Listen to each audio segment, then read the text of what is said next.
ورحمۃ اللہ وبرکاتہ۔ وعلیکم السلام ورحمۃ اللہ۔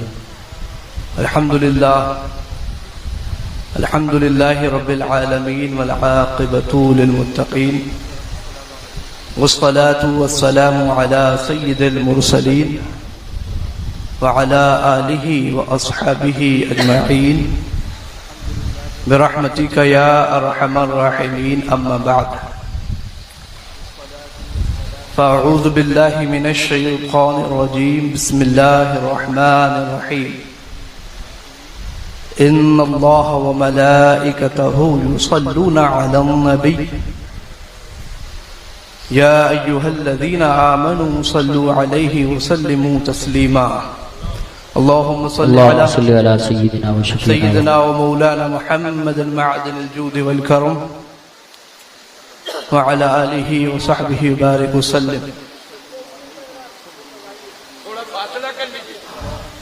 تھوڑا اسٹیج پہ فاصلہ کر لیں۔ حاضرین محترم،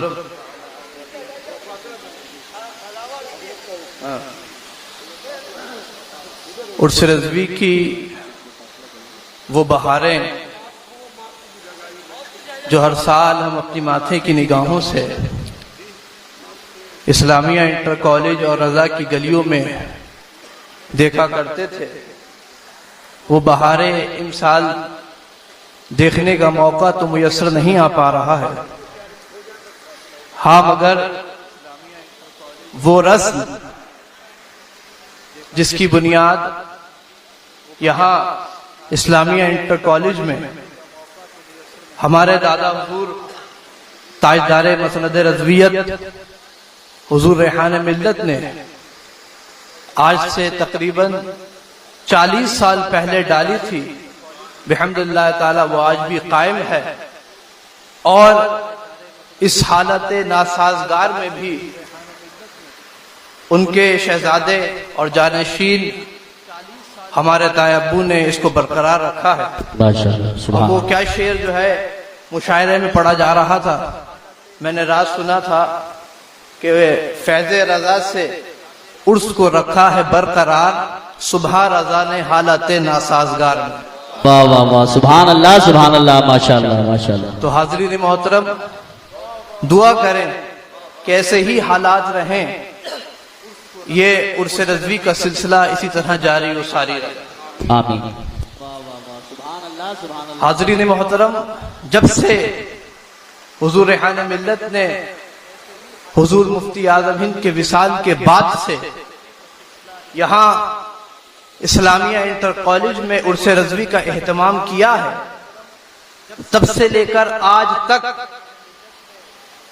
بریلی والوں کے لیے یہ عرس رضوی کا موسم از روئے کسب و اہتمام کے ایسا ہی ہے جیسے مکہ والوں کے لیے موسم حج ہوا کرتا تھا، مگر اس سال دنیا نے عجیب و غریب مناظر دیکھے، اور مکہ المکرمہ جہاں ہر سال پوری دنیا سے 20 لاکھ سے زیادہ لوگ حج کرنے کے لیے آیا کرتے تھے، وہیں اس سال چند ہی لوگوں نے حج ادا کیا۔ اسی طرح آج بریلی شریف، شہر بریلی میں چند ہی لوگ عرس رضوی میں شرکت کر پا رہے ہیں۔ حاضرین محترم، اعلیٰ حضرت کا عرس مکمل شان و شوکت کے ساتھ اگر نہیں منایا جا رہا ہے تو کیا ہوا؟ اعلیٰ حضرت کا تو اب یہ عالم ہے کہ کان جدھر لگائیے تیری ہی داستان ہے قدر۔ بے شک، سبحان اللہ سبحان اللہ۔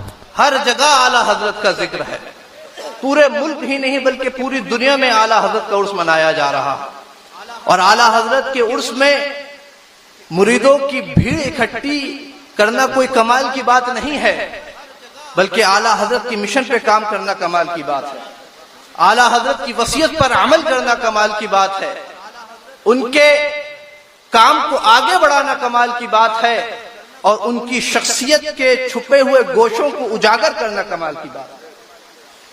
علماء کرام توجہ فرمائیں، حاضرین محترم، دیکھا یہ جاتا ہے کہ بڑی سے بڑی علمی اور بزرگ شخصیت کہ حالات پر اگر مسلسل تکرار کے ساتھ گفتگو کی جائے تو 10 سال 20 سال یا 50 سال تک اس میں دلچسپی کی چاشنی باقی رہتی ہے، مگر جب ایک ہی بات کو، ایک ہی واقعہ و کرامت کو یا ایک ہی قسم کی شرف و بزرگی کو تکرار کے ساتھ بار بار سنایا جاتا ہے تو اس میں اکتاہٹ اور ملول پیدا ہونے لگتی ہے، لوگ اس سے اکتانے لگتے ہیں اور کلو جدید لذیذ کی فطرت کے تحت کچھ نئے تلاش میں لگ جاتے ہیں اور حل من مزید اور حل من جدید کی صدائیں بلند کرنے لگتے ہیں، مگر اعلیٰ حضرت امام احمد رضا خان فاضل بریلوی رضی اللہ تعالیٰ عنہ کی شان یہ ہے کہ آج انہیں وصال فرمائے ہوئے 102 سال کا طویل عرصہ گزر گیا، مختلف جہتوں اور سمتوں سے ان کی شخصیت پر مسلسل لکھا اور پڑھا جا رہا ہے، مگر اس کے باوجود امام احمد رضا اس بحر بے قرار کا نام معلوم ہوتا ہے کہ اس بحر ناپیدا کنار میں علم و فضل و کمال کے ایسے ایسے خزانے پوشیدہ ہیں کہ بقول مفکر اسلام 100 سال میں صرف 10% خزانے ہی دریافت ہو پائے ہیں اور 90% خزانے آج بھی اس سمندر کی تہوں میں پوشیدہ پڑے ہوئے ہیں۔ اللہ یہ حاضرین محترم اعلیٰ حضرت کا بہت بڑا کمال ہے، یہ حاضرین محترم اعلیٰ حضرت کا بہت بڑا کمال ہے، اور اللہ تبارک و تعالیٰ نے اپنے اس بندے احمد رضا کے ذکر میں ایسی چاشنی رکھی ہے حاضرین محترم کہ سال بھر علماء پورے ملک میں اس کا تذکرہ کرتے ہیں، اس کا کلام کثرت سے پڑھتے ہیں، اسے خراج عقیدت پیش کرتے ہیں، مگر اس کے باوجود آج بھی احمد رضا کے نام میں وہی چاشنی، وہی مٹھاس، وہی حلاوت، وہی جوش و خروش، وہی جذبہ اور وہی حرارت ہے جیسے کہ امام ہماری نگاہوں کے سامنے موجود۔ بے شک بے شک، سبحان اللہ سبحان اللہ۔ وہی بزم ہے، وہی دھوم ہے، وہی عاشقوں کا ہجوم ہے کمی تو بس میرے چاند کی جو تہے مدار چلا گیا۔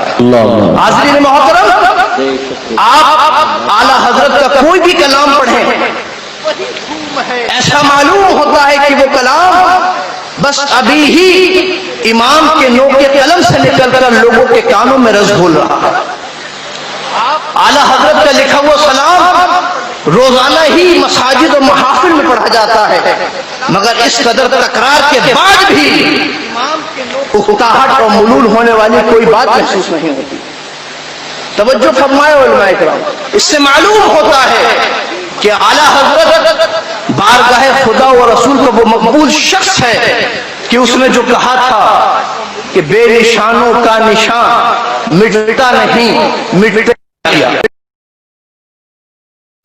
کہ اعلیٰ حضرت کا تذکرہ مشک ختن کے مثل ہے، اسے جتنا لگایا جا رہا ہے، جتنا ملا جا رہا ہے، اتنی ہی اس سے خوشبو پھوٹ رہی ہے۔ بے شک بے شک، سبحان اللہ۔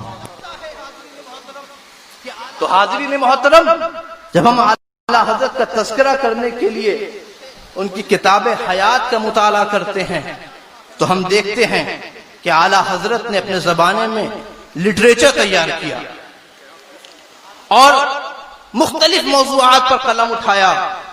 شاید ہی دین کا کوئی ایسا باب باقی ہو جس پر میرے امام نے کچھ لکھا نہ ہو، ہر موضوع پر لٹریچر تیار کیا، اور نہ صرف یہ بلکہ افراد تیار کیے، شاگردوں اور خلفاء کی ٹیم تیار کی، مدرسہ تعمیر کرایا، اور اپنے نائب و جانشین کی حیثیت سے 2 عظیم شہزادے تیار کر کے قوم و ملت کی رہنمائی کے لیے بھی عطا کی۔ سبحان اللہ سبحان اللہ۔ اعلیٰ حضرت کا زمانہ جس میں ہر چہار جانب سے دین کی صورت کو مست کیا جا رہا تھا، اعلیٰ حضرت کا کام اور کمال یہ تھا کہ اعلیٰ حضرت نے اسے اصل صورت پر قائم رکھا اور اہل سنت و جماعت کی خوبصورتی کو برقرار رکھا۔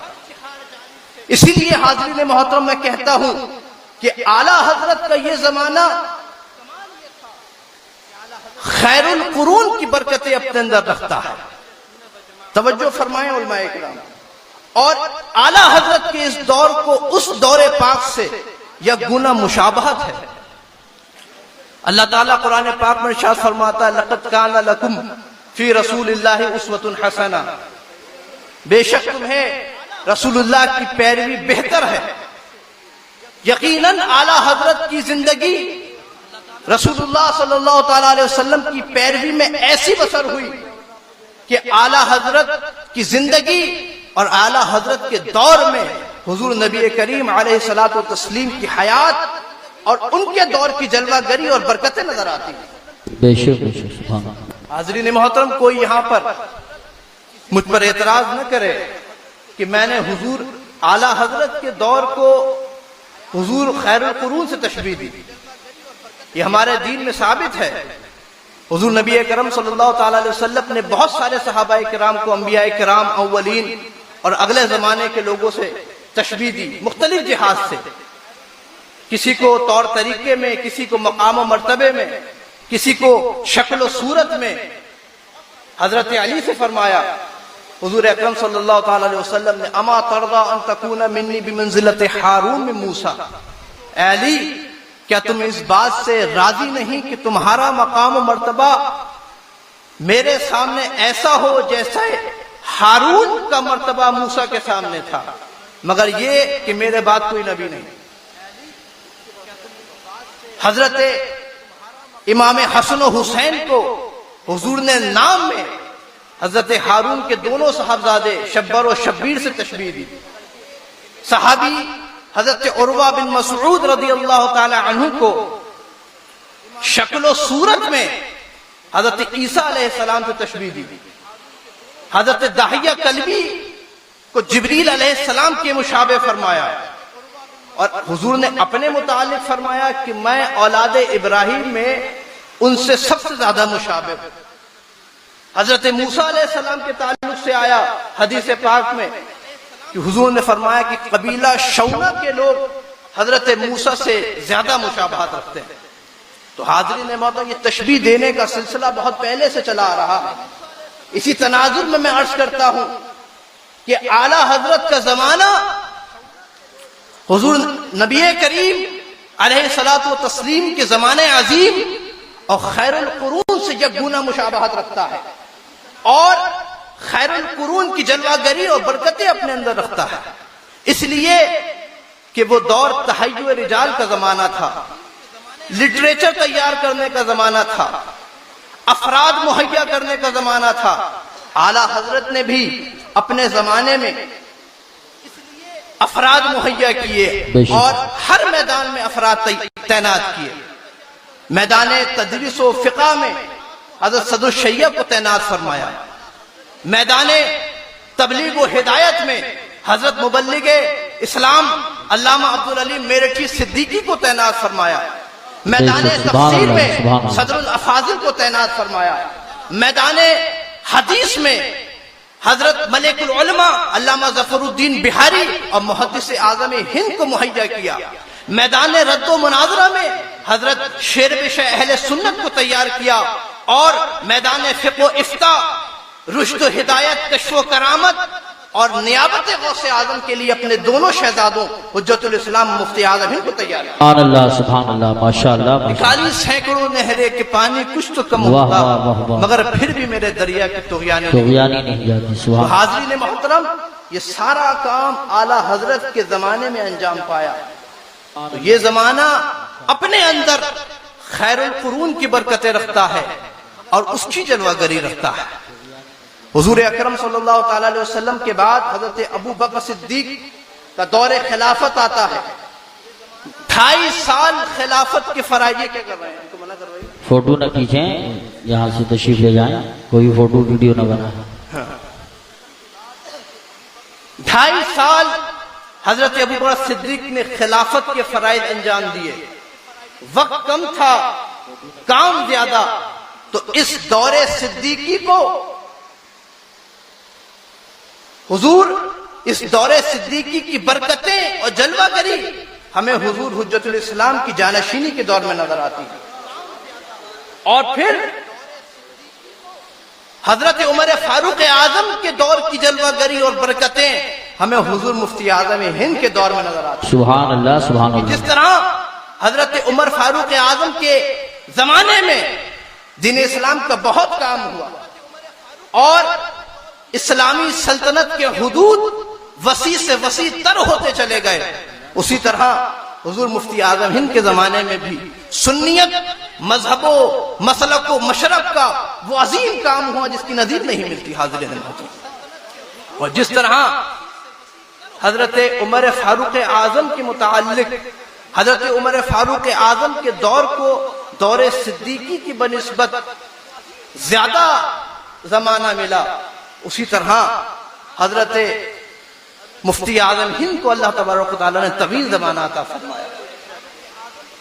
اور حاضرین محترم اسی طرح حضرت عمر فاروق اعظم کے متعلق حدیث میں آیا کہ ان کے وصال سے اسلام و مسلمین کے درمیان آزمائش و فتن کے دور کا آغاز ہو جائے گا۔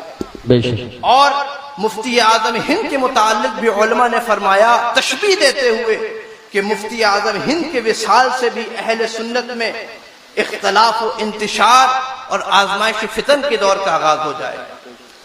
تو حاضرین محترم ہم یہ کہہ سکتے ہیں کہ خانقاہ رضویہ میں یہ ادوار اپنے اندر خیر القرون کی برکتیں رکھتے ہیں۔ بے شک بے شک سبحان اللہ۔ اور حضور اکرم صلی اللہ تعالی علیہ وسلم نے ارشاد فرمایا خیر القرون قرنی ثم الذین یلونہم ثم الذین یلونہم، سب سے بہتر زمانہ میرا زمانہ ہے اور پھر وہ زمانہ جو اس سے ملا ہوا ہو اور پھر وہ جو اس سے متصل ہو۔ تو حاضرین محترم قرینہ یہ بتاتا ہے کہ جیسے جیسے زمانہ خیر القرون سے دور ہوتا جائے گا فساد و بگاڑ زیادہ ہوتا جائے گا۔ ہم یہ کہہ سکتے ہیں کہ یہ ادوار جو ان بزرگوں کے تھے یہ اپنے اندر خیر القرون کی برکتیں لیے ہوئے ہیں، اور جیسے جیسے زمانہ ان بزرگوں کے بھی ادوار سے دور ہوتا جائے گا ویسے ویسے حالات کم سے کم تر ہوتے چلے جائیں گے۔ اس لیے کہ حضور اکرم صلی اللہ تعالی علیہ وسلم نے ارشاد فرمایا تھا کہ امس خیر من الیوم والیوم خیر من الغد، کہ گزرا ہوا کل آج سے بہتر تھا اور آج آنے والے کل سے بہتر ہے۔ حضرت محترم جیسے جیسے زمانہ دور ہوتا جائے گا ویسے ویسے فساد اور بگاڑ پیدا ہوتے جائیں گے۔ آج ہم جس زمانے میں موجود ہیں ایک زمانہ ایسا آئے گا کہ لوگ کہیں گے کہ وہ زمانہ آج کی بنسبت زیادہ بہتر تھا۔ حضرت انس بن مالک رضی اللہ تعالی عنہ رو رو کر کے یہ فرمایا کرتے تھے کہ میں حضور کے دور کی وہ باتیں جو دیکھ آیا ہوں اس طرح آج سوائے نماز وغیرہ کے کچھ نہیں پاتا۔ حاضرین محترم غور فرمائیں، صحابی رسول حضرت انس بن مالک کا دور حضور نبی کریم علیہ الصلوۃ والسلام کے زمانے سے کتنا قریب تھا اور اس کے باوجود بھی یہ فرما رہے ہیں، تو ہم کس گنتی میں ہیں؟ صحابی رسول یہی صحابی حضرت انس بن مالک رضی اللہ تعالی عنہ مزید فرماتے ہیں کہ میں نے حضور سے سنا کہ لا یأتی علیکم زمان الا الذی بعدہ شر منہ، کہ تمہارے اوپر ہر آنے والا زمانہ پچھلے زمانے سے بدتر ہوگا۔ اللہ جیسے جیسے زمانہ دور ہوتا جائے گا حاضرین محترم ویسے ویسے بگاڑ اور فساد پیدا ہوتا جائے گا۔ آج ہمارے مجدد ہمارے امام کو وصال فرمائے ہوئے 102 سال کا طویل عرصہ گزر گیا، مگر اس کے باوجود بھی حاضرین محترم ہماری کامیابی اور ہماری نجات دور پر فتن کے ساتھ چلنے میں نہیں ہے، بلکہ ہماری کامیابی اور ہماری نجات اسی میں ہے کہ ہم اپنا رشتہ اپنا ناتا خیر القرون اور ان قرون سے جوڑیں جو خیر القرون کی برکتیں اپنے اندر رکھتے ہیں۔ بے شک سبحان اللہ سبحان اللہ۔ اس دور پر فتن میں نظر خوش عقیدگی سرکار کا کرم ہے اور وسیلہ رضا کا۔ سبحان اللہ سبحان اللہ۔ حاضرین محترم آج اس دور میں نئی نئی تحقیق کے نام پر آزادانہ روش مغربی اور دنیاوی طور طریقے کو عام کرنے والوں کے ساتھ ہماری کامیابی نہیں ہے، بلکہ اپنے گزرے ہوئے بزرگوں کی اقتداء میں ہی ہماری کامیابی ہے۔ بے شک بے شک۔ ز اجتہاد عالمان تنگ نظر، اقتداء برفتگاں محفوظ تر۔ حاضرین محترم، کوئی تقریر کرنا مقصد نہیں تھا، یہ مضمون میرے ذہن میں اس سال آپ حضرات کے گوش گزار کرنے کے لیے آیا تھا، تو میں نے آپ کے کانوں تک پہنچا دیا۔ اللہ تعالی عمل کی توفیق عطا فرمائے اور اس رضوی کی بہاروں کو سلامت رکھے۔ اور آخر میں اعلیٰ حضرت کے اس شعر پر میں اپنی گفتگو ختم کرتا ہوں کہ کیوں رضا آج گلی سونی ہے، اٹھ میرے دھوم مچانے والے۔ السلام علیکم ورحمۃ اللہ۔